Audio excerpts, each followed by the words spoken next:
Welcome. We are City of Five Nations podcast. I'm Daniel, and today I have a very special guest for my heart, somebody that I've grown to know over the last year better than ever before, though we've known each other for about 20 years. Tommy Smith on our series 30 Days of Community Building. Let's bring Tommy on so we can say hello. Hey, everybody. How's it going? How's it going, Daniel? Man, it's going great. We're in, I believe this is episode 28 of the 30 Days of Community Building series. And so finally we get the Shawnee son on with us. Oh yeah, it's been a long quarantine so far. So this is awesome that you're doing that. Getting around, getting to meet some new people. It is wonderful, but I always love talking to you, Tommy, and you have been putting out some fun videos. What have you been doing through the quarantine month? Yeah. I got quite a bit of stuff going on being single here. You kind of have a little bit of freedom. But I've been working on this quarter challenge where you stack 100 quarters on top of a bottle and try to rip a bill out from underneath it. I'm unfortunately stuck at 97. Doing some poetry since we haven't been able to get down to the lunchbox and read. So been reading some other people's poetry. Pretty good stuff. There's a lot of good poets that come down, but everybody should come check it out when we get back down there. The lunchbox having their new food truck. Might just read from the parking lot. That would be kind of fun. It's always great to be with Lee and Roger. And I believe they hooked up with South Central Industries, Tina Hanna out there, and doing a great job working together and bringing it good food to us on wheels. And it's a local conglomeration, which is really kind of fun. But Tommy, you bring up two things. And so I want to ask you a little bit of background here. First of all, the 97 quarters. How does somebody work up a talent like 97 quarters on top of a bottle and being able to pull a bill out from under it? Those sounds like late games or something. Yeah, well, you start with a couple and you work your way up, and you try to just do 100, and then unfortunately when you do it, you might find 3 quarters that weren't on the stack, and that's how you end up with 97. So I guess it's kind of like your golf game. You got to be honest with yourself sometimes. Well, I saw this game the other day online where they were bouncing ping pong balls into red Solo cups, and then they were drinking the Solo cup. Then they had to flip the cup and then put it on like tic-tac-toe. Is it kind of like that, Tommy, that when you miss, you've got to drink something? So by, 30, 45 minutes in, you might not have all the quarters left. Yeah, no specific rules. Just a little frustrating having to pick all those quarters up a bunch, but it's all right. We'll try to get there one of these days. But okay, just glad to be outside. Some beautiful weather that we're running into right now, and the lake. I got blessed to be able to go down and hang out at the lake last weekend. Water's a little chilly. But it was worth getting in, and on my way out, I got a disc golf basket, and I just put on all dry clothes, and I went out on the dock to throw one last disc, and ended up falling in the lake. With that was this. I got in once to ski, and then the second time I got in the water was not on purpose. But that's a perfect way to open up the lake. Way to go, man. Oh yeah. I'm not a big fan of the cold water, but I do enjoy the skiing. So it overrides the cold water. You get over, and I guess they say it's good for your muscles or something, maybe. Well, so Tommy, talk to us a little bit about that. I mean, you were raised at the lake, I know. Talk about your younger years learning to ski, but then also you paid for some of your college skiing. Talk to us a little bit about your skiing. Well, unfortunately, no college was paid for, but I was able to go ski at the University of Arkansas. And Bryce Holland and Zane Myers got to go hang out with us, hang out with me there. and we got to go down to Texas and Louisiana. Monroe and Lafayette actually give their skiers full ride scholarships. So it was pretty cool to get to compete against these people were from all over the world that come to college here to water ski. And I'm more of a relaxed skier. I like to play in the open water. There on the courses, you got to get up and go. And then also we had the ski jump, which we all tried out, and we had some good falls off of there. It's about a 5.5-foot ramp that the world record holder is Freddy Krueger, and not the same Halloween Freddy Krueger, a guy from I believe he's from Canada or something, but he jumped 280 feet, some 220, 280. It's right in there somewhere. Wow, that's almost a football field. I mean, that's like 75 yards. That is correct. Yeah. He jumps a long ways. But I landed a ski jump in Lafayette, and Ted and Rhonda weren't there, but got to call them and tell them, and they were like, "Well, how'd you do?" And I jumped 42 feet, I think is how far it was, and they said, "Well, that's great. Who won?" I said, "A guy from Louisiana. He jumped 167." So I was real close to getting that victory. just 80 feet, man. That's not too far. Oh, just a little bit more speed he had going at that. You were top 100 in the line. There you go. Man, you been getting some yard work done? You got some nice trees behind you there. Thank you. My brother at one time counted the trees in our yard, and he counted over 100 full-grown trees. So there's a lot of trees back here, my man. And I don't know that Danny would have liked me out here without some of the lawn mowing that I've been doing. I'm one of those that, like on an afternoon where my head is just spinning, I like to put my butt in a lawnmower, and I like to just get out and ride it around. And if I engage the blade, I engage the blade. But I'm like the guy who's just on the lawnmower working it out. Yeah, it's great therapy. I saw a video of a guy mowing in a blizzard the other day. It said, because it snowed during this quarantine in some parts of the state or of the U.S. I know, and he probably just needed to get out of the house. Sometimes it's nice out there. Well, Tommy, you hit me as a guy who likes to have fun, and from our neck of the woods, when you bring up snow skiing, we've been talking about water skiing, but do you have a favorite snow skiing memory where maybe you and the boys went snow skiing somewhere? So I used to go with First Baptist Church. Tim Humans was our youth minister, but we got to go, and snowboard was getting big when I was in middle school, and so we all did that. It was a pretty good time. I had some good memories there. And then I skied for the first time a couple of years ago, and a couple of buddies of mine just took me up to the Black and said, "You should be fine." And a couple of trees later and a couple of falls, I think I got it figured out. So we'll see. So we'll see if it stays that way. After the first run, did you stay on the Blacks or did you go down to the Blues and some greens? I messed around. I liked those greens. They were a lot. I wasn't afraid of the Blacks, but my body was. I fell a lot, but that's how I learn sometimes. Just keep getting. Oh back man, You'll figure it out.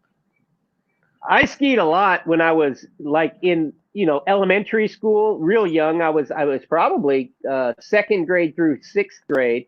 Mm-hmm. And the Blacks always looked just a little bit too rugged for me. I loved the Blues. I loved the harder Blues. Could ski all day long. And then as I got a little bit older, I was a young adult. I went back, and man, it was such a workout that I was like, I don't know that I really dig this anymore. Yeah, that was. I enjoy snowboarding, but my reasoning for skiing is I felt my body could probably handle skiing a little bit easier later on than snowboarding. So I had some pretty good falls, and I was the last trip up there was to see Old St. Myers, and I ended up with a big strawberry on my cheek from snowboarding. So I think it's probably a good good transition into skiing, getting pretty close. Well, visiting friends, you've told me a story about being able to go up to the Green Bay Packers, up to Cheesetown, and Yeah. watch the Packers play. You had a good time up there. Tell us about that.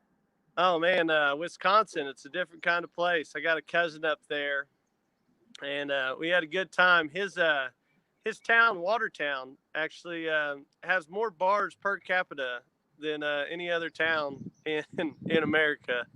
Supposedly, you might fact check that, but it's a lot. I think there's like 82 bars and like 6,500 people. Um, it was something you do up there, and the Packers.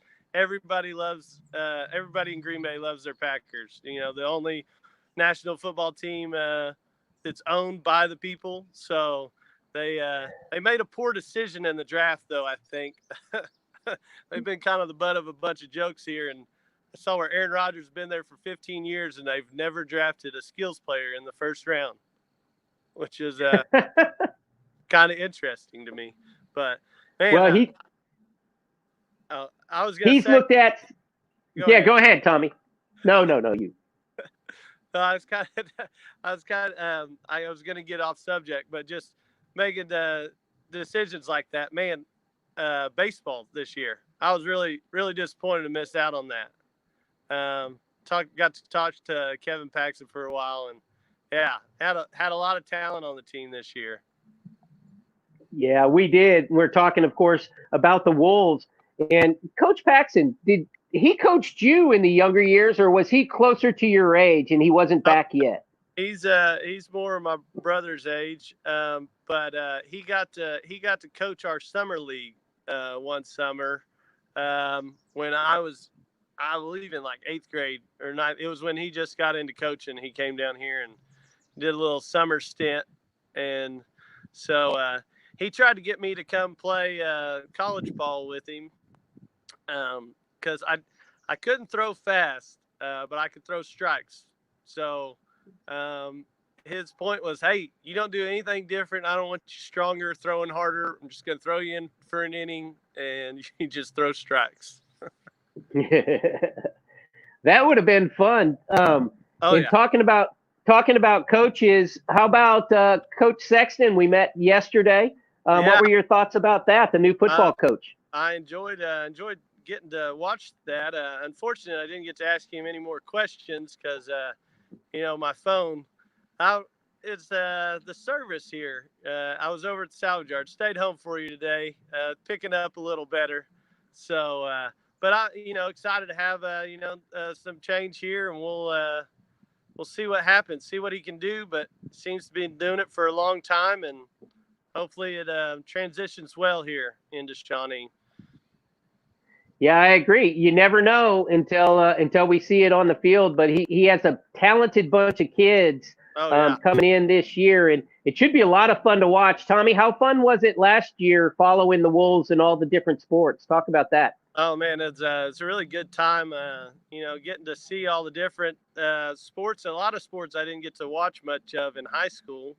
Being involved in the other ones, especially spring sports with baseball, traveling, and football practice and everything. But volleyball had another good year, and Coach Holland there, Julia. I've known her since we were kids, and then a lot of the football coaches were playing around the time that I was here, and softball got to meet some of those cats. Justin Riviera is a good guy, assistant coach there, and softball was fun to watch, and there you had a young squad, so it's going to be exciting in the upcoming years. And then basketball had one of the best basketball teams I've ever seen at Shawnee, especially throughout my years. And then the girls team, young, and they're gonna come out firing here in the next couple of years.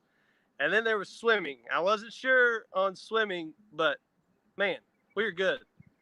We were really good. And that meet at Hera was some exciting stuff when Carl Albert started chanting for Piedmont. I just because they didn't want us to win. I that was a proud Wolf moment right there. You love people that cheer you, especially Carl Albert. Oh, and that brings up the one program you didn't mention, which was wrestling. Who was the group of kids who stepped up on the swimmers' backs and out chanted the entire place, the Oh 15 yeah. wrestlers that were there. Talk a little bit about wrestling and what Oh Coach yeah, Nick is doing. wrestling. We had Nick step in here this year and in front of a bunch of Shawnee wrestlers that have been around the program for a long time. So it's kind of cool to see somebody else step in and get a little different aspect. And they had a good year. Like to go a little farther, but that's in everything. You always want to win. Um, but he's really loved how he got them involved in all the other sports, getting out and supporting. Like you said, they were up there at the regional swim meet for the swimmers, and in turn they got they had some pretty good crowds there in the new Stucker, which is super nice. You guys got to get out there next winter season and see that new Stucker facility and support the wrestlers. Fun, a sport that's been going on for a couple of days now, wrestling. And man, it has been hard. I mean, coming up next week would have been our, I believe, 18th Little Olympics in a row to be able to cover in all those elementary kids' schools. And the Kiwanis do such a good job out there. I'd love to have watched some track, some baseball here. And we're going to try to get some golf and tennis in there, but you know how that is. We were able to do a soccer game, which was kind of fun, though. Yeah, little Lily that was there, a golden track shoe recipient back in her day of the Little Olympics. She had 3 goals in that soccer game we got to catch. So what was that? It was a 6-goal affair, I think, is what happened. That was pretty exciting girls game. And the guys had I think Jason told me there was 9 seniors, Coach Merrill, on the girls squad. Wow. Which is that's tough. That's tough, but yeah, they'll still remember. This is something that you're definitely never going to forget as a senior. I still talk about a little bit of stuff, but I feel like this is a memory that if you're going to be shooting the old breeze, our 2020 senior year might come up.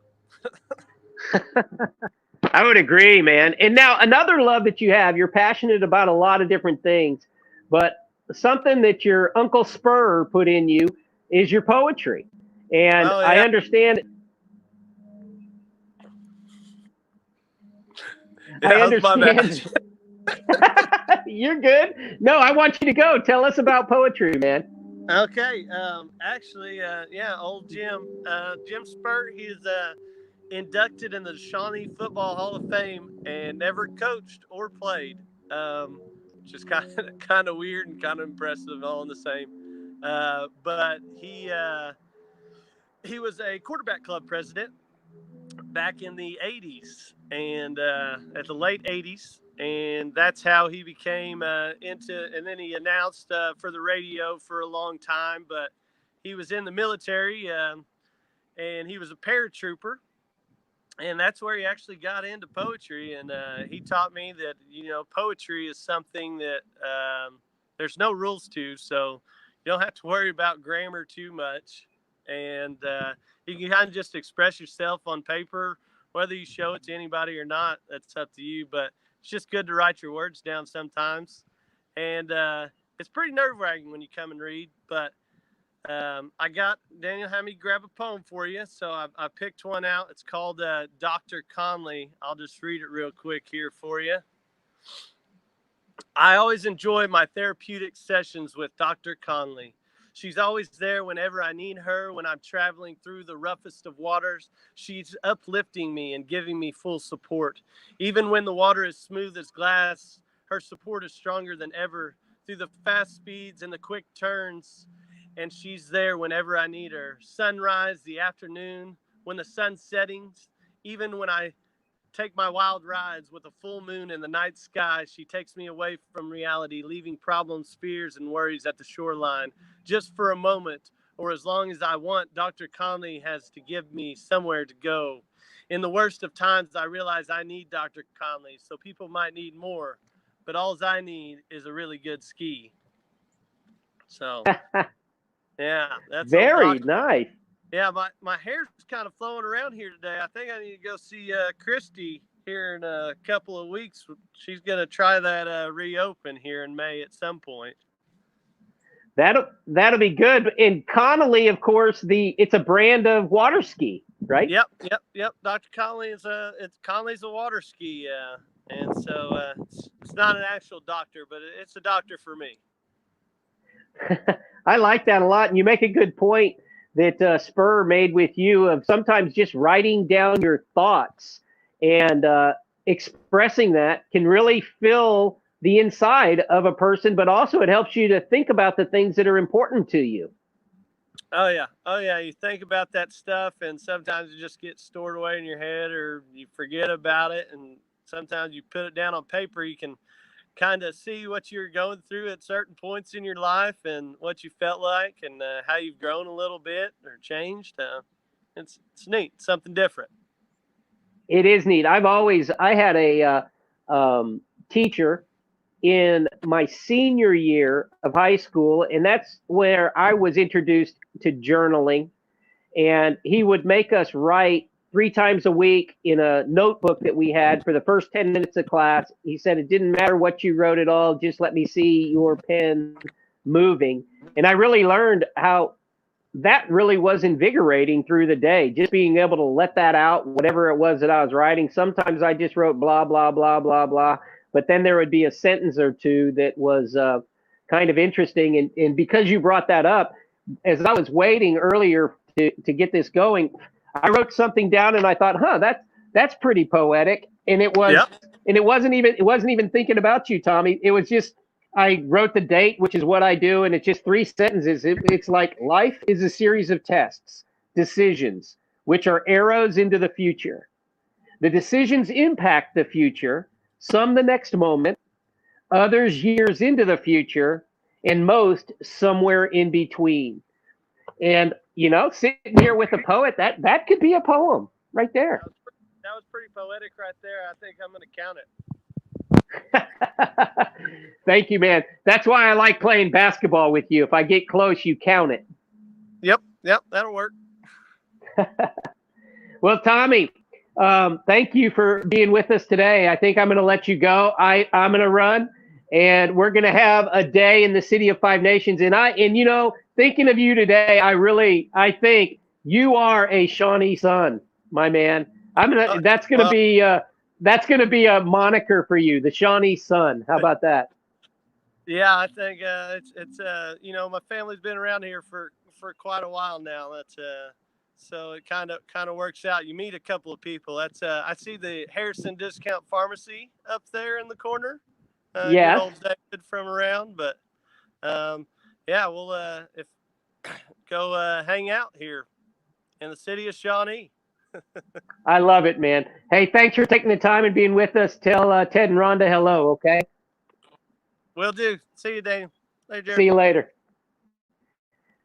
We are City of Five Nations podcast and our 30 days of community building series. And what a great day it is. How beautiful it is. Get out and enjoy the weather today and have a wonderful day in your community. Start new conversations, get to know new people, and come together with the ones you love. Have a great day, everybody. Here in the City of Five Nations, we are building community one season at a time.